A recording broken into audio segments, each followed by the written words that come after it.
Hey everyone, welcome back to the channel. Today, I'll show you how to recover your Hotmail password in just a few simple steps, even if you've completely forgotten it. This is the full guide, updated with the latest Microsoft recovery process. So stay with me till the end because I'll also share a crucial security tip to keep your account safe from hackers. Let's dive in. First, open your browser and go to the official Outlook login page on Microsoft's website. Make sure you're on a secure and private network, especially if you're using a shared computer. Now, click on Sign In and carefully enter your Hotmail email address. Take a moment to double check for spelling mistakes. One small typo can prevent Microsoft from recognizing your account. Once you've entered your email, click Next. On the password screen, look right below the box and select Forgot Your Password.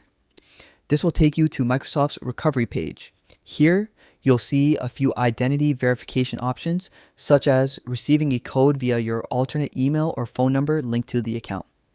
Choose the method you prefer, then check your inbox or messages for the verification code Microsoft sends you. Enter that code carefully to confirm your identity. After you're verified, you'll be prompted to create a new password.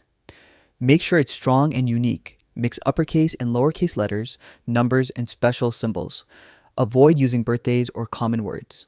For best results, consider using a password manager to store it securely. Once your password is reset, log back in and test your account to make sure everything works perfectly. Before you finish, take one last important step. Enable two-factor authentication, 2FA, from your Microsoft account settings.